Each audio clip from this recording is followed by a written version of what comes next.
Oh, God. Oh, my God.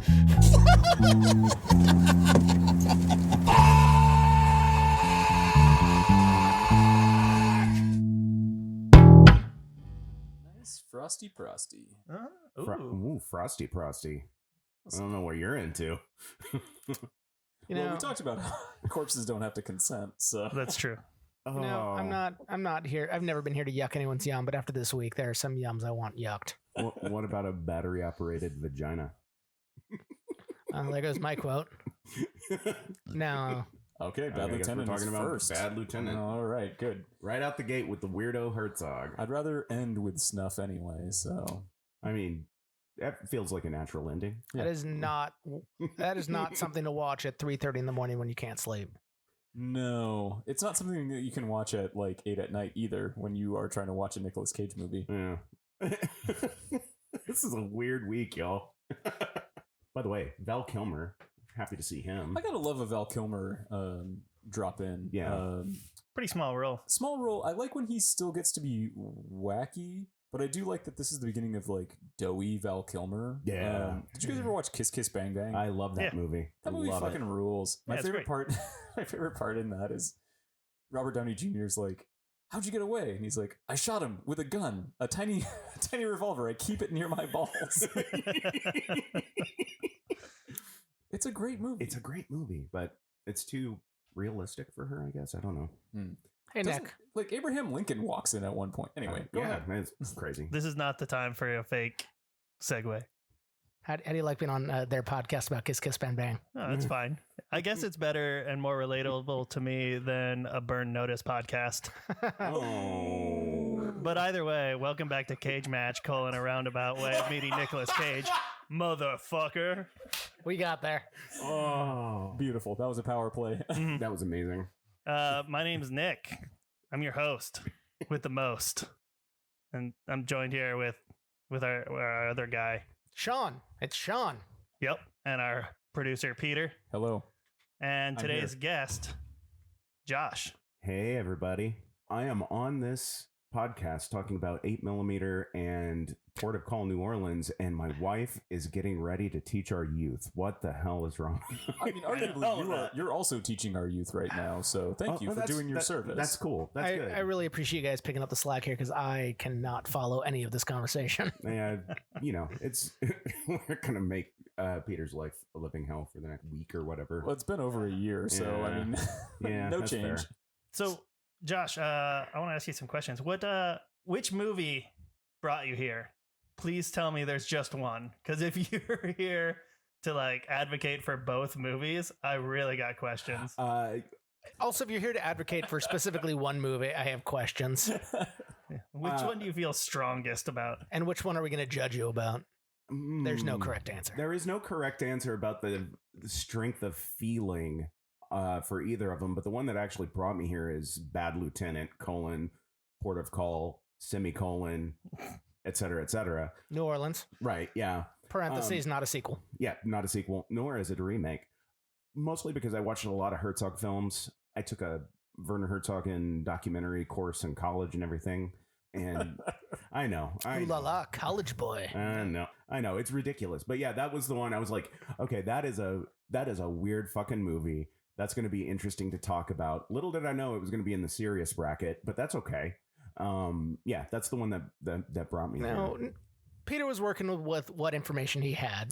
Yeah, I was also basically having a fever dream at that point. I had watched so many fucking trailers and was just sort of like grasping at straws on how to categorize all these things based on vibe from like marketing companies.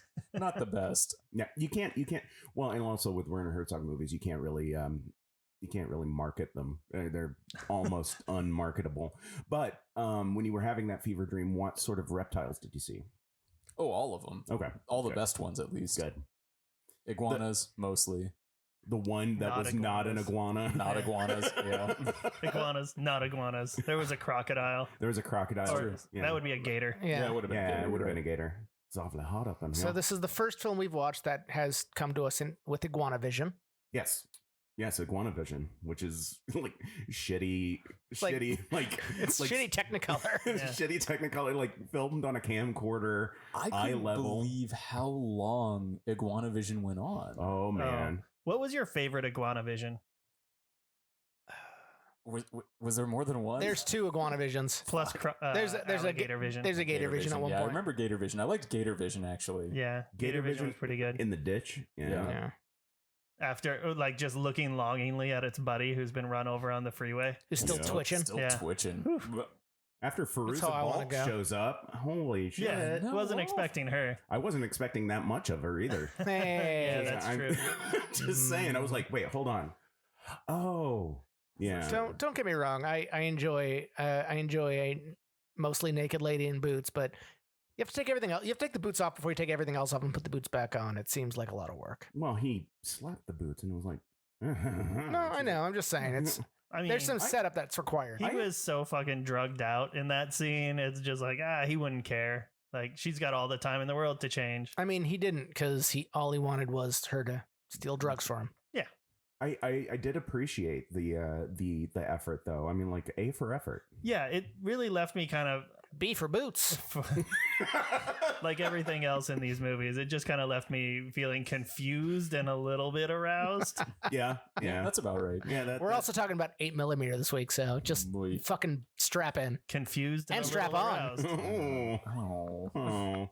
So, Port of Call, New Orleans is about Terrence McDonough, Nicolas Cage's character. He starts off as an officer, Shitty like a detective. shitty cop. a shitty Yeah. detective, The level under lieutenant. and sub-lieutenant, and he's hanging out with Val Kilmer. There's a prisoner that's drowning in dirty river water post Katrina. Stevie Pruitt is. Yeah, Kilmer's Stevie name. Pruitt. Yeah. I've got the cast. He's got like there we 3 go. scenes and And, he's well, kind of a dick. spoiler alert, exhibits in this. Anyway, yo dog, I heard you like dogs, dog. I heard you had your dad's dog. Anyway, so Cage and Kilmer are hanging out. There's a prisoner trying to drown, or not trying to drown, but actually They really fuck up his trying to drown. Yeah. he was He's like, just leave me with these fucking snakes in the water. and so like they're taking bets on his whether he's gonna die or whatever, like time of death and everything. And then Nick Cage just starts stripping off his shoes after he lets us know that he's wearing $55 boxers. Mhm. And he jumps in to save the prisoner. Cut to he gets awarded promoted to lieutenant, but he also fucked himself up. I have to in. imagine there were stairs like not far from there. Oh yeah, and he landed right on him, and it turned him into like this twisted little man. Yeah, some weird like crippled Quasimodo. Yeah, exactly. He had like Crippled or Quasimodo. I I love that word. Crippled her. Crippled her. Yeah, let's all keep saying it so there's no chance of Peter I editing can't it edit out. this out now. That's it. If you get it in triplet, I can't get it out of there. That's the deal I made with the devil. Hold on, boys. 1, 2, 3. Crippled her. In triplicate? What am I gonna do? There you go. You Crippled her. Come I at me. hardly knew her.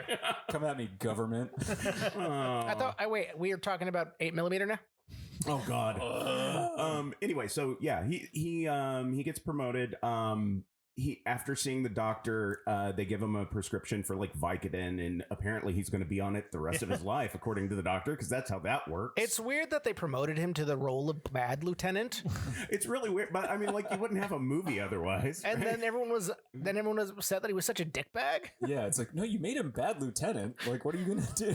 Yeah. I mean, like he understood the assignment clearly. Port of Call, still New Orleans. So who else is in this? Eva Mendes, aka Frankie. Frankie, who also is married to Ken in real life, and they have kids. Ryan Gosling. Oh, I didn't know that. Oh yeah. In fact, Ryan Gosling's daughter is the one that had the Ken doll that was face down in the sandbox that convinced him to take the role of Ken in the Barbie movie. All right. Yeah. Eva Mendes plays Frankie, his girlfriend. I will say I did really like their chemistry more in this when they were both like playing coked out of their mind than either of them in Ghost Rider Ghost Rider? together. God. Absolutely. Yeah. My God. So he gets promoted. He develops this habit of doing drugs. Wonder where that came from. I don't know. It's weird. It's like it's part of being Bad Lieutenant. Here's your gun. Here's your overly sized, dirty, hairy gun that you're just going to keep in your waistband. We got to talk about and that. your Vicodin. Like, what the fuck? Why does he just keep it so like cavalierly tucked in his waistband? That thing could just fall out at any fucking time. But if he didn't do that, he wouldn't have been able to prove that he was a cop by just showing his dick gun. What do you call this? What do you call this? I kind of wish it was a gun that he kept in his balls. Like that would have been so much better. That's true. Yeah. I still contend that the best dick gun is always going to be Tom Savini's dick gun from Dusk Till 100%. Yeah, that's the best dick gun because it is a dick gun. What about Jokers from 1989 Batman that just keeps going and going? And sorry, I'm hitting the equipment. I mean, that is pretty good too. That's a good dick That is gun. a good one. Yeah. Frankie's his girlfriend. He goes to visit Frankie. Frankie is a sex worker in New Orleans. There's some sort Specifically, what kind of sex worker? of a prosy. Yeah. I believe is what we call. 100% pro. Yeah. She is a pro. Yeah, she is a pro. I mean, you know, And she's one of the good ones because she gets the high-end hotels and yeah, That's true. she gets And then customers she who bring her Coke. Uses her cop boyfriend to shake them down oh yeah, Yeah. It's a good system. I mean, yeah, I mean, like that until it's not. I mean, that's the life of a prostitute. It's all good until it's not. Are we talking specifically about the fact that spoiler alert, at the end of the movie, she winds up pregnant? Is that the bad? Yeah. Is that how it breaks bad for her? But she gave up all the good stuff just to be pregnant. Like, she was doing drugs and having fun, and now she's not doing drugs and presumably not hoeing herself out. Oh, She's just pregnant. yeah. Disappointing. From cool to family mom in like 3 scenes. It could happen to you. I mean, it's Cautionary tale. the greatest story ever told. I do want to circle back to the ending there, but we'll get there. Circle back to the ending. Yep. Well, So- we're moving We'll in a pretty logically weird circle way. back to it at the end, I bet. So Nick Cage gets assigned to this murder. It was a bunch of undocumented immigrants from Senegal who were shot execution style. So that is kind of the genesis of the plot of the movie. He's chasing down, trying to solve this particular crime. Can you do me a favor, Josh? When you say plot of the film, do it more sarcastically. Oh, you didn't hear my quotation marks? It could be heavier next time. Yeah. Okay. The plot of this film. The plot of this film. So it sounds like you have opinions, Sean. It does sound like you have opinions. I'm working off 3 hours sleep, so yes, I have opinions. They're mostly about the 3 of you and how much I hate all of you. Fair. Sean could be a bad lieutenant. Have we ever thought about that? I do have that great hunch. You do. So he goes through and starts investigating that. He starts shaking people down. He's actually pretty fucking good at his job, surprisingly. For being so fucked up on opioids all the time. All yeah. the goddamn time. Well, doing- opioids and coke. Yeah. He starts off just taking a bump at the beginning of this film, and within 20 minutes, it's just like drooling, hunched, like wreck of a man.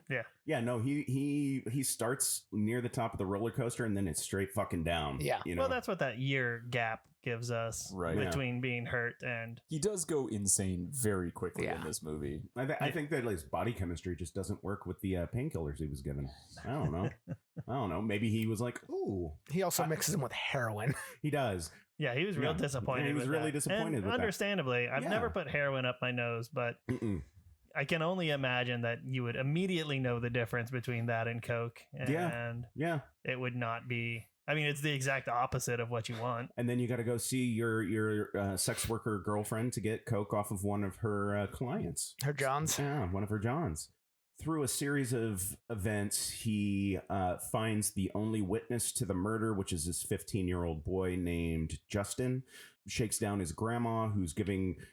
Is she supposed to be giving a haircut to the old lady with the oxygen? Which clearly clearly she's it's a wearing. wig, right? Yeah, she's wearing Yeah. an old lady wig. I think Yeah. she's just treating the wig. It's a feel good for both people. So he shakes down the grandma to get to the witness.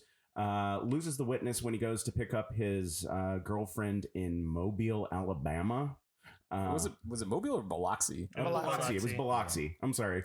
Yeah. Excuse me. Let's get the details right on this. Mississippi. Which shithole are we talking about? Alabama towns all sound the same. All She'd look the been same. she'd been roughed up by Yep. her John. Yep. who has connections.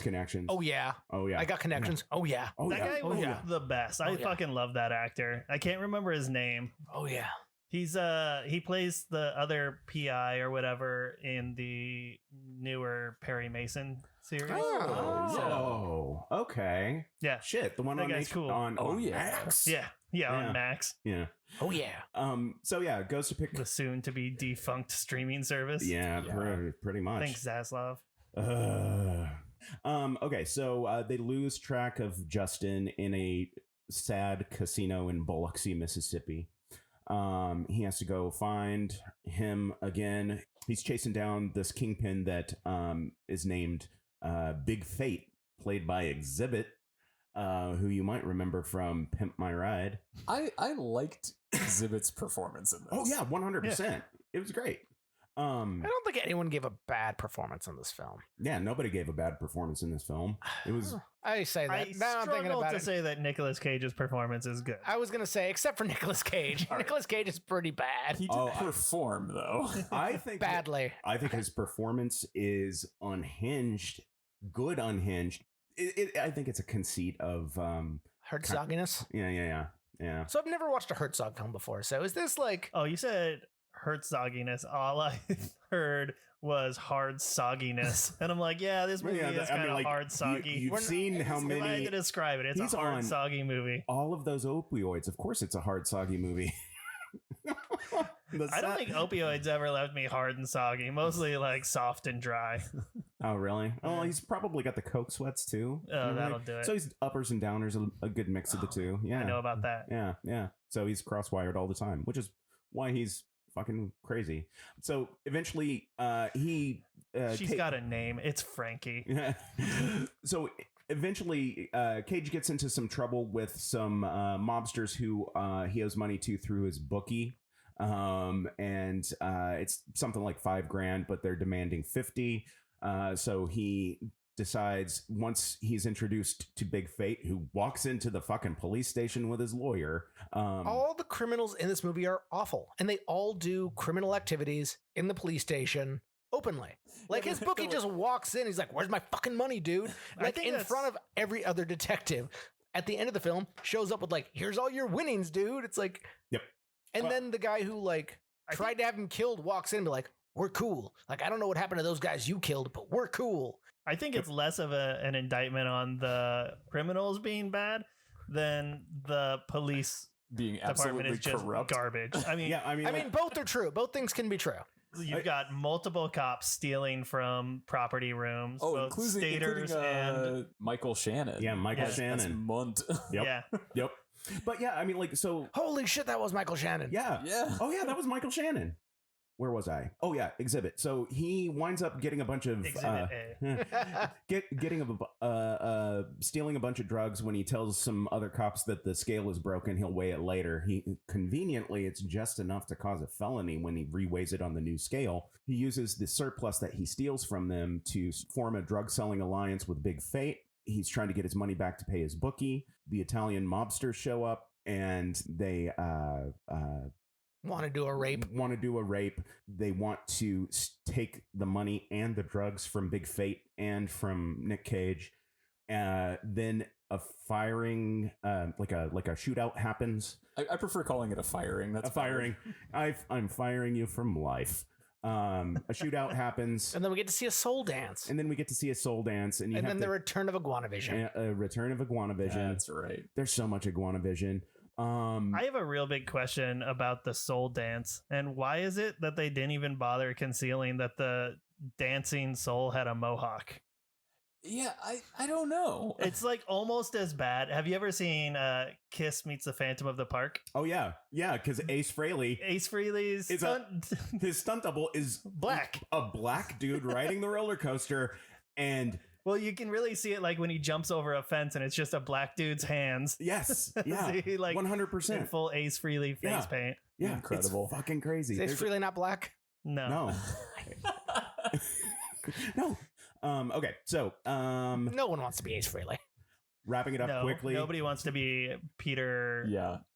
Stormare. Peter Criss. Oh, okay. Nobody wants to be Peter Chris is the cat Hey. child. He's the drummer. Yeah, Fuck him and fuck Beth. That's a He- terrible I was song. about to say, let's all Everyone sing. wants to be Peter Stormare, though. Fuck you. Everybody does want to be everybody, Peter Stormare. and we'll talk about that on the next movie. Wrapping this up, Cage convinces Big Fate to celebrate with his lucky crack pipe. What? You don't have a lucky crack pipe? Amateur. Has his partner plant that at the scene of the murder of the immigrants from Senegal, and arrests Big Fate.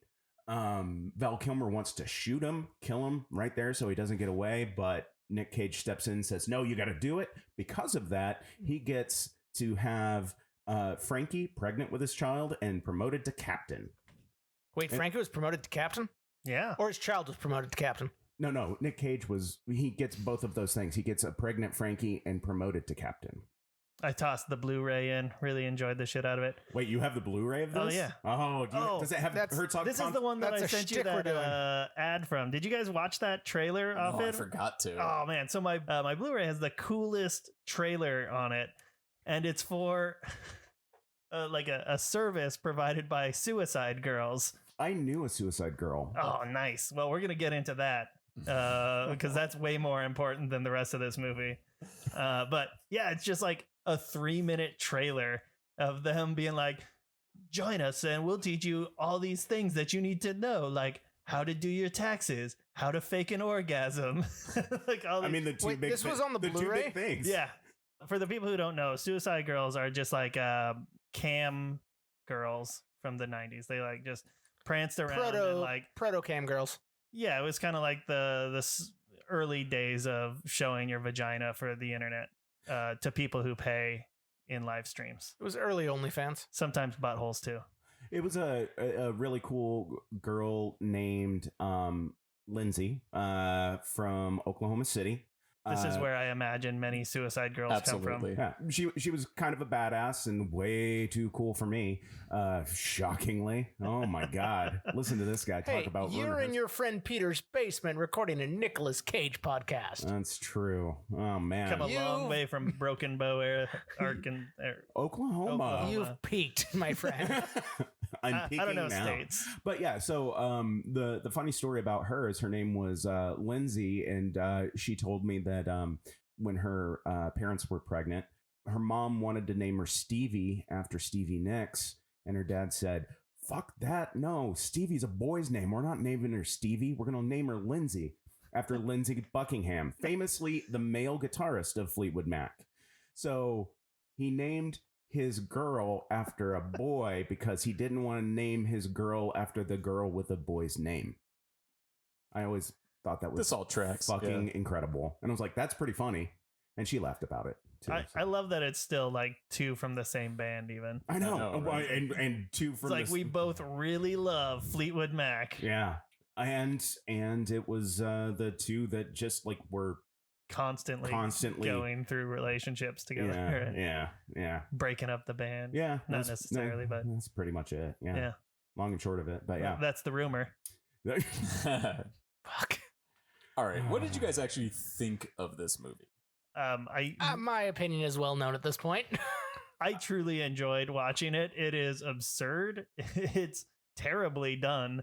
It's got awkward insertions of like poorly constructed drug induced dream sequences and like hallucinations, but it's It's also got parking lot hand jobs. Yep. or when he like just Get banged. back here and you watch what she's doing. Oh, it wasn't even a hand job. He was just straight up boning this chick Oh, in yeah, a parking that's- lot and yep. forcing this dude to watch it. Nope. After he steals their crack and heroin. That's true. And after she shotguns him with crack. Yeah. Yeah, I never thought I'd watch a movie with Nick Cage smoking this much crack, but I'm glad it happened. He seemed 'cause to know how to do it too. I will say this Had a film lucky was crack pipe. I had a lucky crack pipe. this movie's a ride. It's fucking. It goes in a lot of different places. I don't think any of them are good, but it was entertaining. But no, everything about this movie's awful. One of my big notes was this movie's fucking tight. I loved it. I think it was so stupid and fun. Yeah. Like it was dumb as shit, and Yeah. I had a blast. Like the I'm with cinematography you, is Peter. fucking awful. Agreed. The direction is awful. Agreed. Nick Cage is, in a rare circumstance, fucking awful. Agreed. You can dunk on it all you want. I love this fucking movie. I completely disagree that he was awful. I think he was fucking fantastic in this, in an unhinged, cartoonish sort of way. But we've seen that in better projects with better Nick Cage. Nick True. Cage's performance is a 1 a.m. double quarter pounder with cheese. Yeah. It's not made with love. It's sloppy as shit. It's gonna get on everything. But it's still okay. But you're still not sad about Yeah, it. you're satisfied at the end. Yeah, at the end, you Well, get a no, couple of the Jack at the end you feel tacos. at the end you feel bad about the decisions you've made. In the process, it's Isn't okay. that the same as satisfaction? But I mean, I've like, been doing this wrong. Should we do quotes before we move should. on? Yeah, we should do quotes. The shoot him again. Because his soul is still dancing is the one that is. It's the one that all of the reviewers that gave this widely positive reviews latched onto. So yeah, my quote is when he's threatening a little old lady and then threatening her caretaker because like they're gonna blame the caretaker if the little old lady dies. I'm working on an hour and a half of sleep in the last 3 days. I'm trying to remain courteous. I'm beginning to think that's getting in the way of me being effective. I thoroughly enjoyed just his conversation with Stevie about the iguanas when they're on their stakeout. And it's just Terrence saying, "What are these fucking iguanas doing on my coffee table? There ain't no iguana." "Yeah, there are." Ain't no iguana. "What the fuck is that?" "Fucking iguana."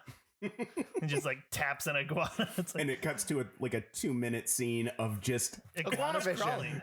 iguanas like basically singing the song that's in the soundtrack. It's Yeah. fucking amazing. Yeah. And Although only one of them is an iguana. And the other one's like a bearded dragon. Yeah, or the some other shit. one's a bearded dragon. Also, while Nick Cage just stares into the camera. Yep. Yeah. With that like half like fucking stoned out of his mind smile. Oh my god. Like Love this it. is I went to art college and this movie is everything I hated about fucking art college. Yeah. You're not gonna like any Werner Herzog movies then. That is true. You know, there was this one, we were talking about how it was shittily directed and everything like that. I don't necessarily fully agree with that, but I see your point. This is a movie. It's not consistent. It's wildly inconsistent. But there's this one point on set where Nick Cage stops down filming and asks for a moment of silence so he could make an announcement. And as soon as everything quiets down, he goes, "Ladies and gentlemen, here's a man who knows what he's fucking doing." And it's because Werner Herzog only sets up scenes and shots that he knows he's going to use in the film, and he doesn't set up alternative angles, so he doesn't have anything else to cut to and edit. And Nick appreciated the hell out of that, apparently. It means you get to go home early. Yeah, that's true. And he also brought the production to New Orleans because it was originally supposed to be in New York. But he brought it to New Orleans because That's where his gravesite is. Let me see if I get my quotation marks here. He wanted to help the city out post Katrina. I mean, he love the city. He does love the city. He loves the city. But yeah, I mean, it's also convenient for him because he also has a house there and a death pyramid that he'll be buried in. We're going to visit it. Port of Call, New York doesn't ring the same to me. No, it doesn't. Fuck that. No. Also, how do you insert so many alligators and iguanas in? It's a good point. Very fair. It would have The, been rats. the iguanas were purely hallucinatory.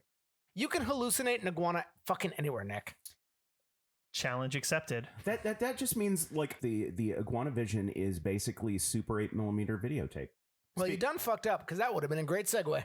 That's Yeah, kinda- you're right. Too bad we missed that chance. Yeah. I was setting it up. I was putting it on a tee. I think the Seattle Super 8 Film Festival was just this last weekend, and I'm really curious how much snuff they showed there. What did Nick Cage just show up and start randomly walking up to people asking for snuff?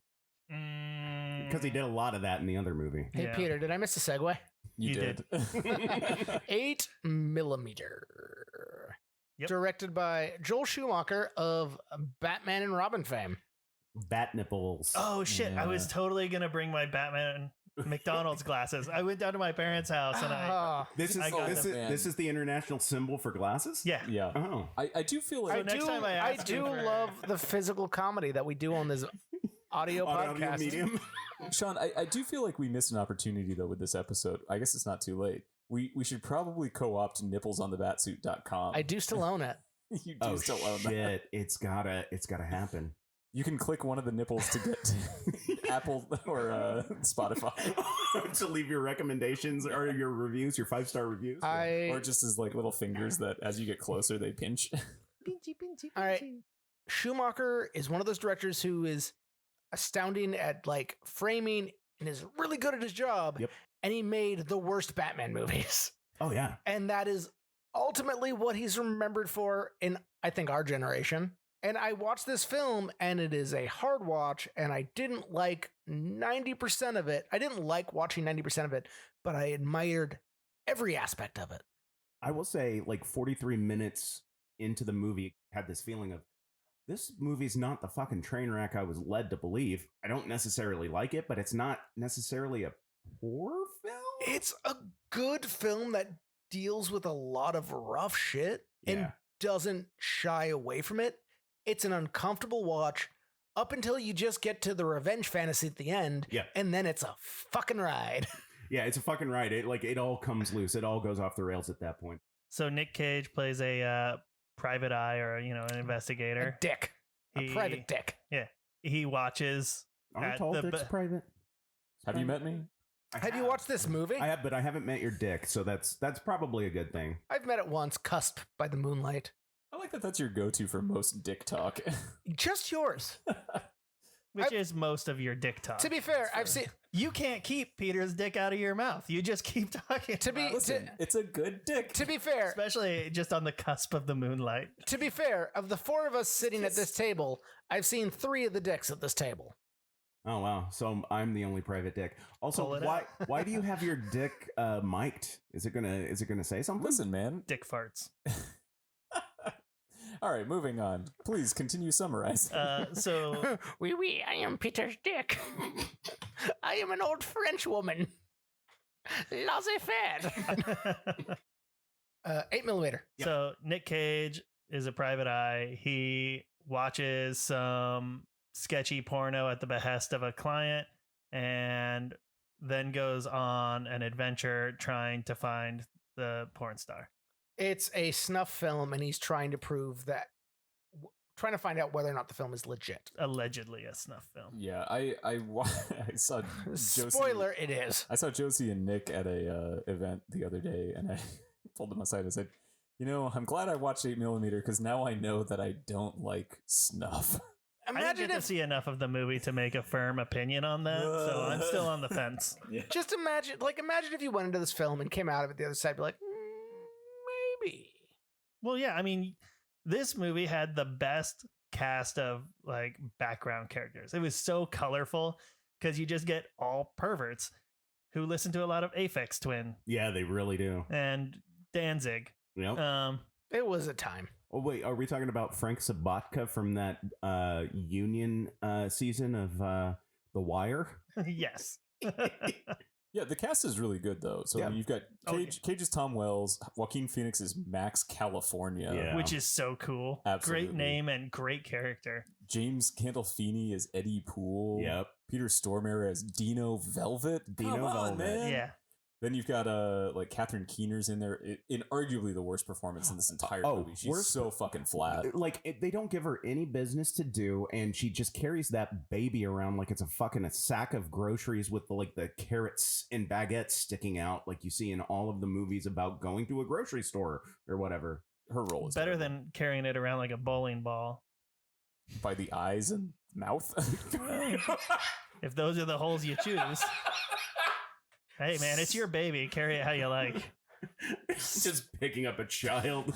Look, man, if we're going to talk about that in any episode, it's going to be this episode. Just make sure you tape it because there's sickos out there who want to see. Tuck yourself into a ball shape or else you're going to hurt your fontanelle. I do. Hey, kiddo, just grab your toes. Keep it tight. Stormare does stand out in this, as he does in everything. When you want greasy, you get Urbisi. Yeah. And when you want just sick fuck, you get Stormare. I know it doesn't rhyme, but you get what you get. Absolutely. I mean, this is our triple dip on Stormare, too. Yeah. Okay, so we had Rage, and Windtalkers. Yeah, because remember yeah, in Wind yeah. Talkers, he's the The Swede. sergeant Yep, or the he's- lieutenant or yeah. whatever. that is. That's the Swede. right. I Yep. forgot about Wind Talkers. Yeah. Can I- about Peter Stormare and Dino Vincent. Dino Vincent. Dino What the Velvet, fuck? No, baby. no. Dino Velvet, not the actual Smooth. like singer or whatever. Have y'all done? Of course not. I listened to this podcast. You haven't done this yet. I would like to ask y'all a question. And the question is this. That's No. a great preamble. Oh, I'm as good as at preambles as you are at segues. Ooh, guest burn. So, question: They all get one. Is It's in the writer. Dino Velvet the best character in a Nick Cage movie that is clearly supposed to be a Nick Cage character, not played by Nick Cage? Because if you were to reboot this movie now, remake it, he totally would play Dino Velvet. Oh no, he wouldn't. Yeah, he would. You don't think he would want to say the line, "You don't want a franchise, do you? Steal my secret recipe to my secret hot sauce." That is a very cagey line. I do kind of think, okay, the only one that I think would maybe be a contender would be Cyrus the Virus. Oh, yeah. Okay. So yeah. I was gonna go with Frozen Ground here because Flip the Nicolas roll. Cage, the director, originally wanted Nick Cage to play the serial killer, and Nick Cage didn't want to. Oh. So when we're talking about playing a creepy pervert, like I don't see Nick Cage taking on that role. Yeah, I would love to watch him play it. I don't think Nick Cage is creepy enough. Shoot him in the neck, nick that jugular vein. Wait, Mhm. no, this is wrong. This is bad. Not like this. Supposed to die cinematically. yeah. Which is great.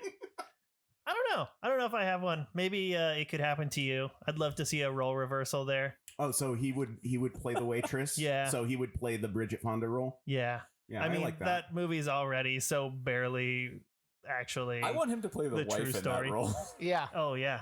Oh, Wait, oh the my Rosie God. Perez Yeah. role? Okay, let me see if I can do a Nick Cage doing Rosie Perez real quick. This is going to be bad. Hey, At least you got melanin. I'm not gonna do it. Oh, shit. But yeah, so 8mm. I like the fact that, like, off the top, we get that sternum bush Mhm. during the sex scene where he and Catherine Keener are getting down, and he said, "I missed you."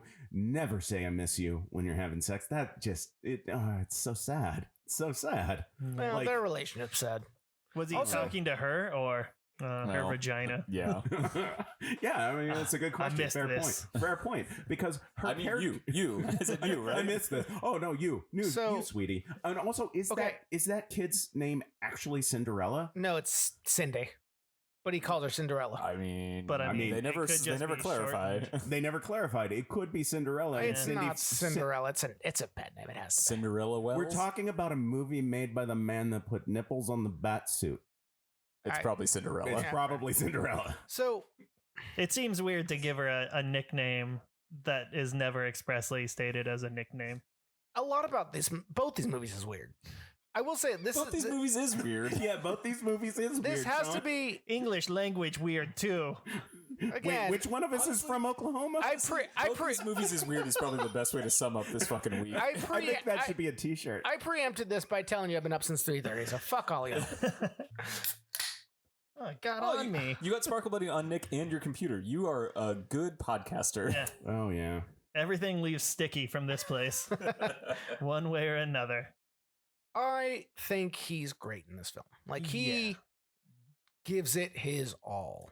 He is, in my opinion, doing a great job, but he is getting outshone by Max California. Oh yeah, Max California steals the movie. Max Gandolfini. Yeah. Max Gandolfini.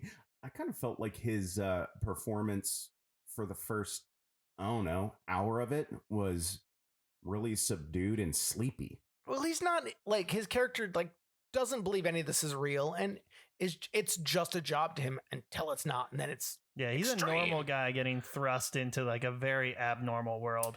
But like even his like home life, he is fucking sleepy. Smoking is that the Oh, yeah. the first thing I get when I get home? you're married. Yeah, I don't have that type of subdued conversation with my wife though. Are you lying to your wife about smoking? No, because I'm allergic to tobacco. I did You not can know smoke that. Yeah, Lots of yeah, that's things. literally cannot smoke because my lungs are dainty tulips.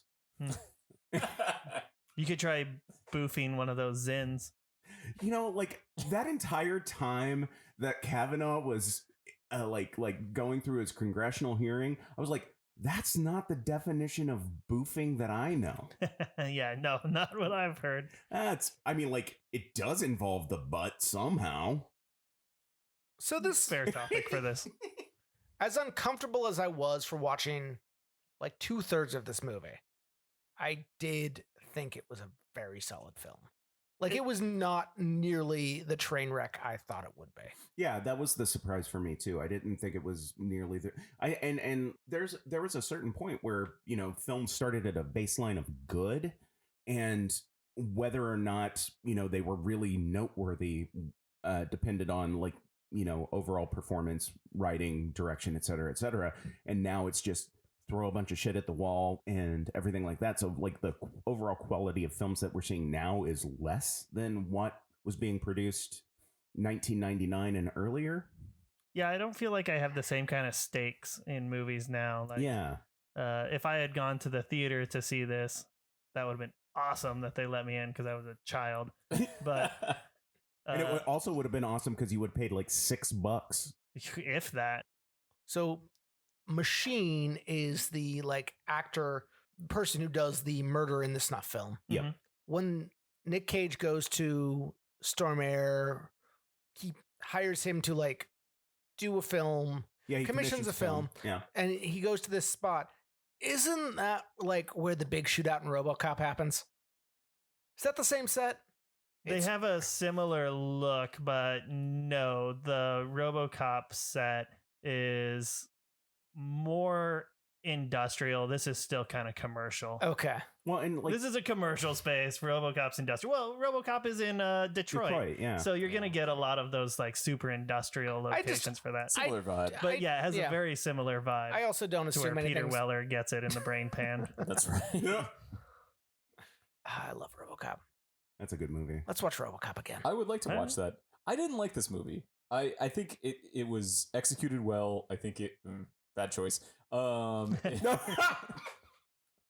The writing is pretty good. Everything about it should work for me. I did not enjoy it. I thought it was rough to watch and it did not bring me any pleasure. It is a hard watch. I watched this film in 20-minute increments both times.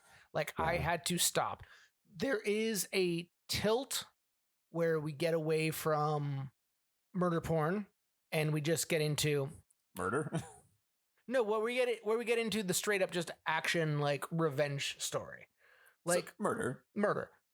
And at that point it just becomes like a gory action film. And that's easier to watch than like him just talking to perverts who who pull on their nipples rings while he's asking about snuff.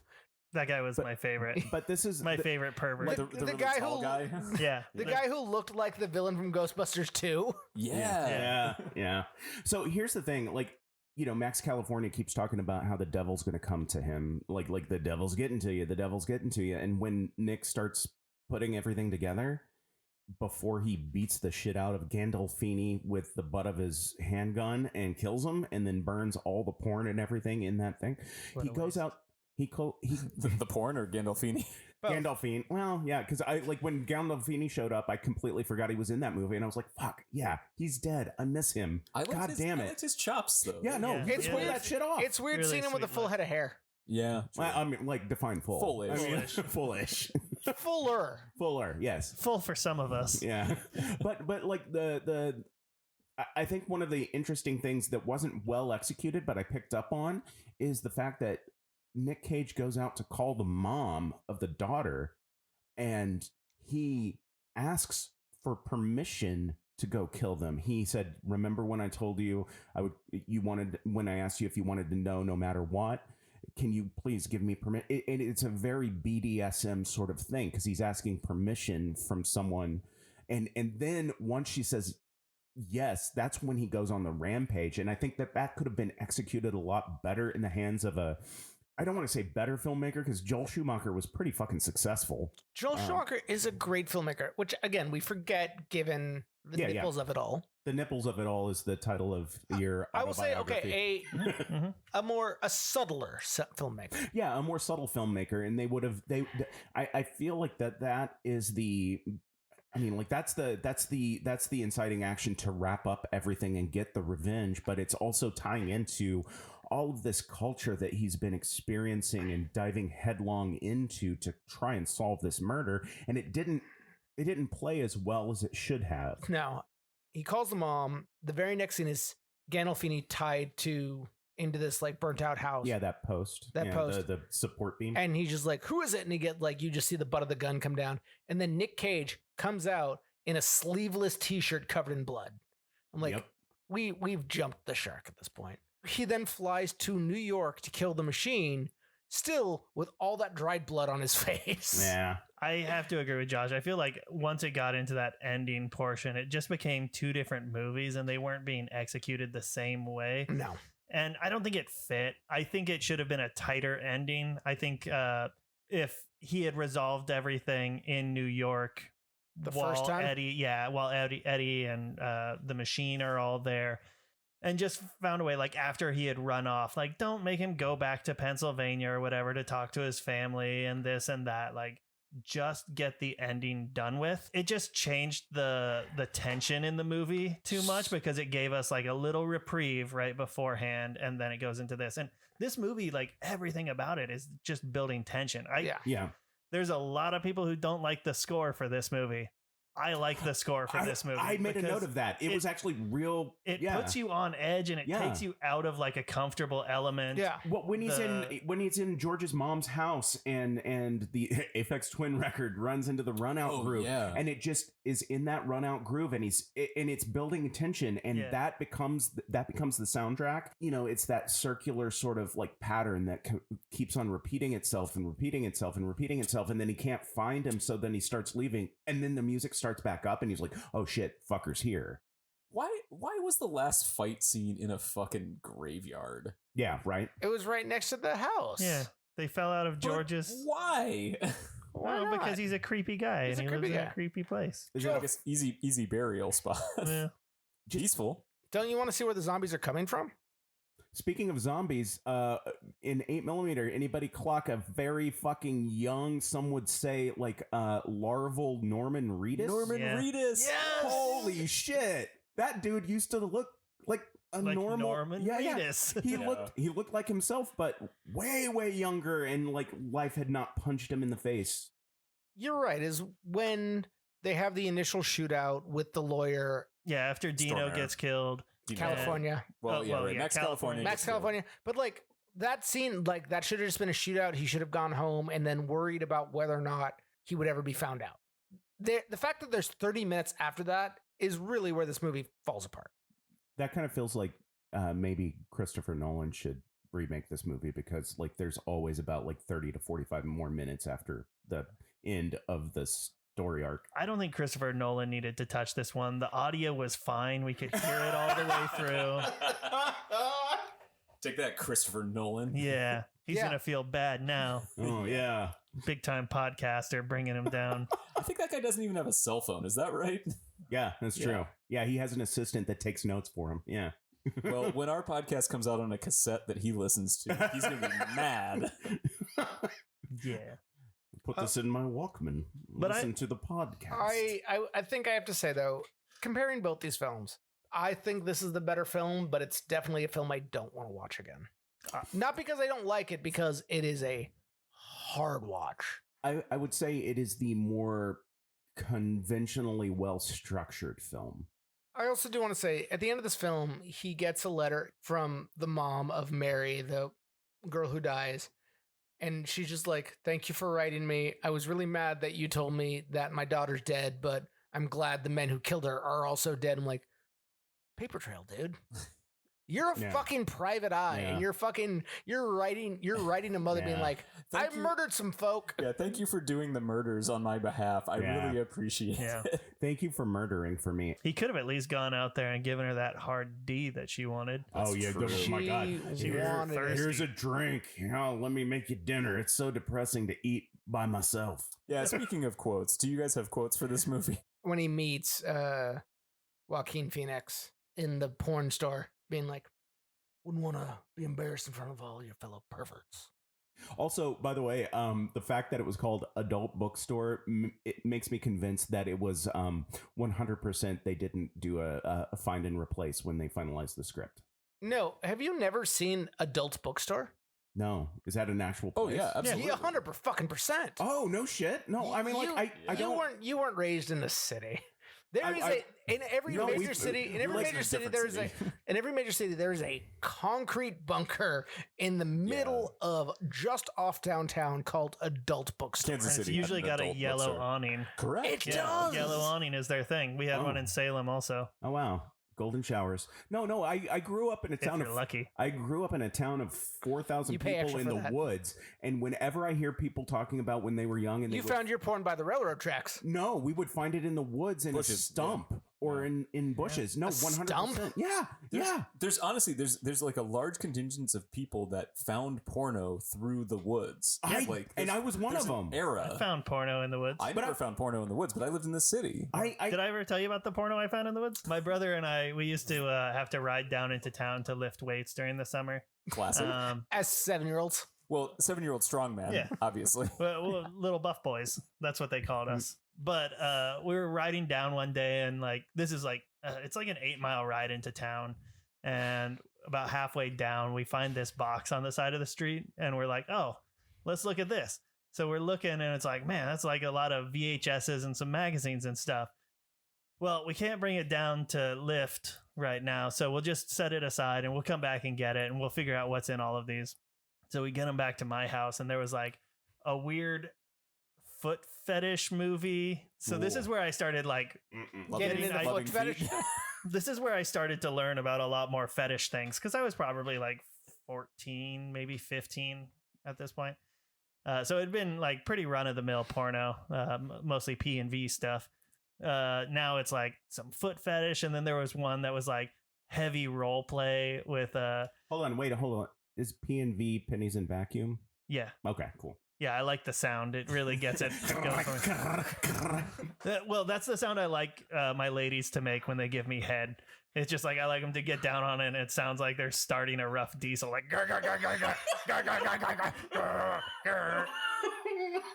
So it was a big old box of fetish porn that my brother and I had to weed through, because I was still capable of selling porno to people at football games at this point.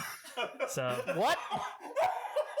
when I was in middle school, I used to steal my dad's pornos, and then I would package them up and sell them at the high school football games. Under the Package bleachers, them right? how? Like I just wrap them up, like gift wrap them, like brown paper and tape, so that they'd be in my backpack. And Oh, see, if you got caught, it was a gift for a year. yeah, that was the assumption. But I was selling some porno at the high school football game, and a couple of my friends, also middle schoolers, pulled out some cigarettes and they started smoking. I was like, you guys are not good at this discretion thing. And so I start to leave because I've got a backpack full of my dad's pornos that I'm trying to hawk. And out of nowhere, a cop shows up, and I'm like, fuck. So I start running, and then all the other kids start running. Cops hate and porno. yeah, well, I didn't want to just get associated with a bunch of smokers, degenerates and stuff.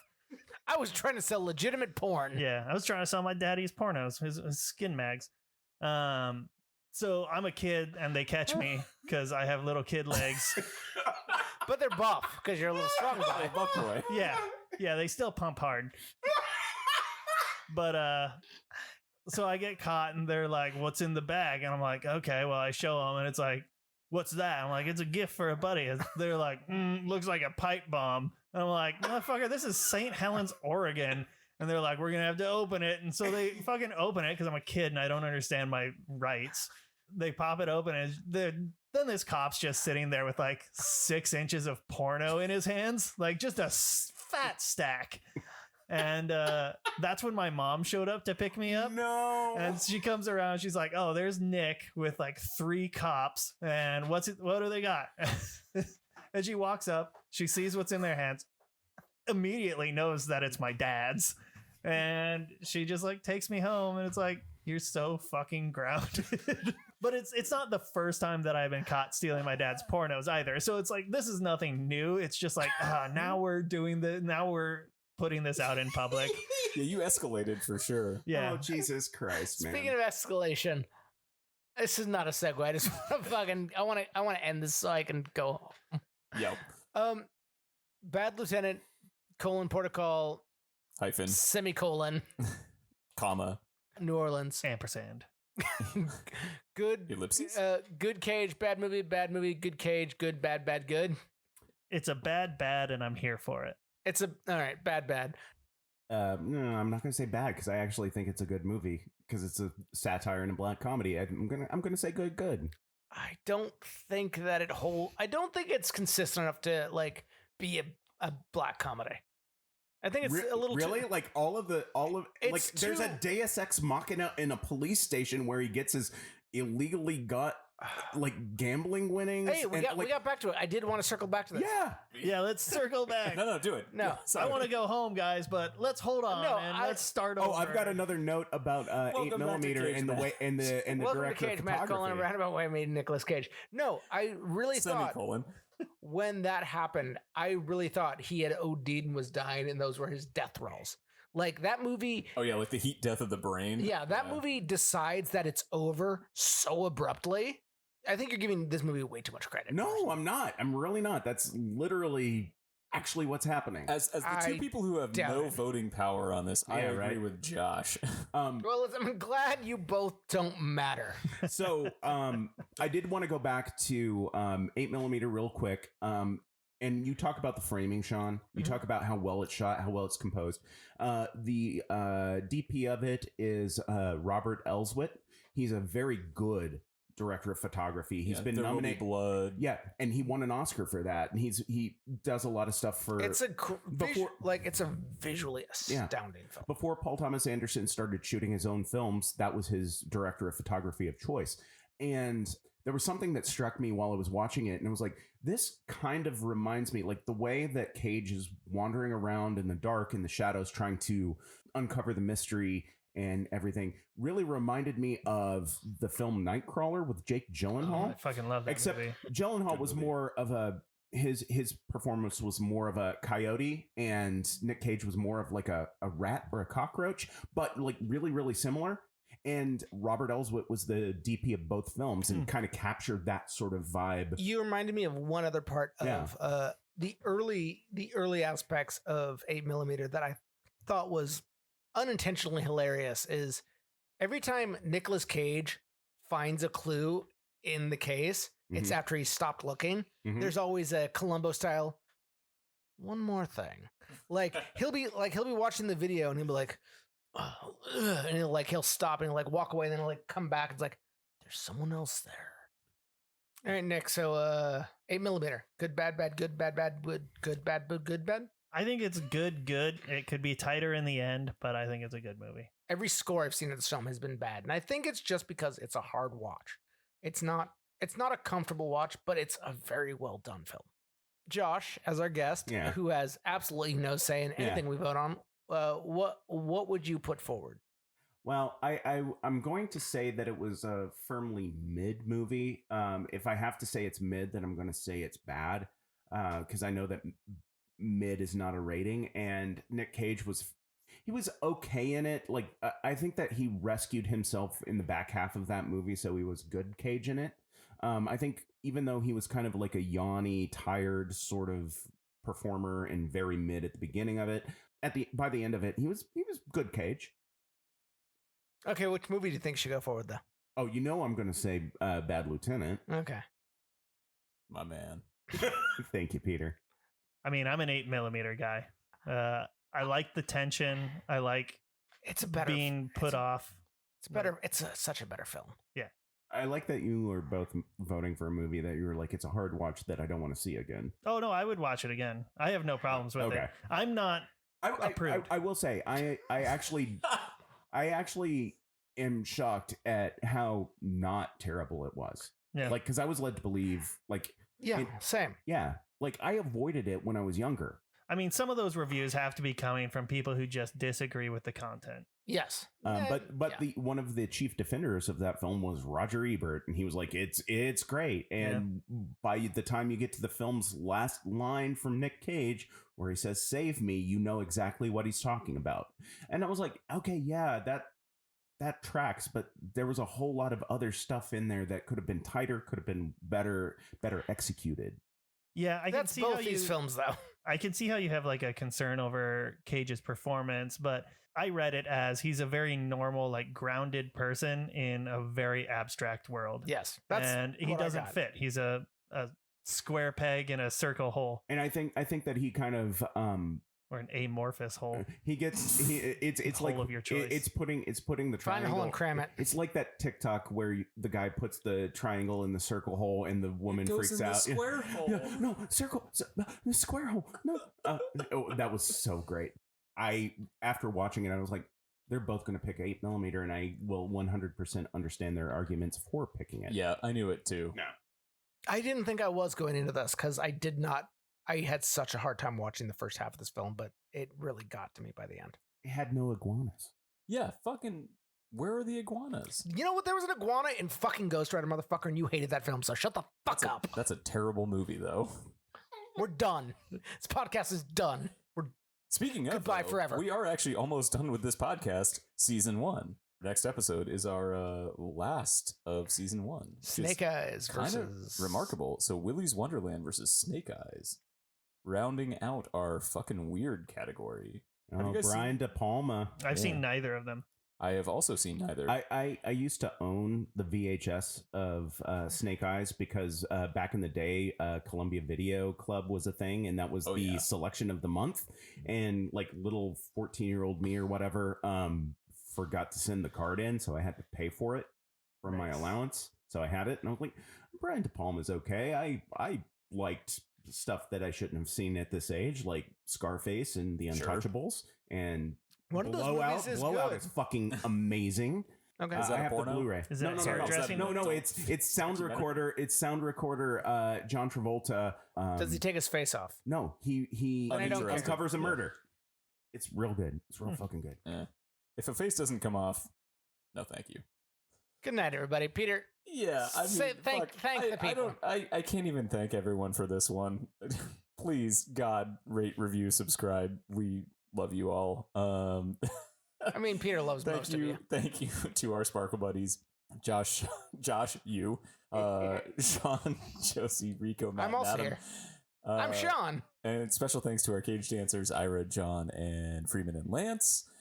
And if you want to hang out and chat with us, we are on Twitter or X or whatever the fuck it is at this point. Gonna give it to you. Yeah, X gonna give it to you. Also, we're not gonna respond to things you say. So. No. We are on Reddit at Cage Match Pod, and if you are interested in supporting us on Patreon, we are at Cage Match. So thank you for listening. X gonna give it to you. Bye bye.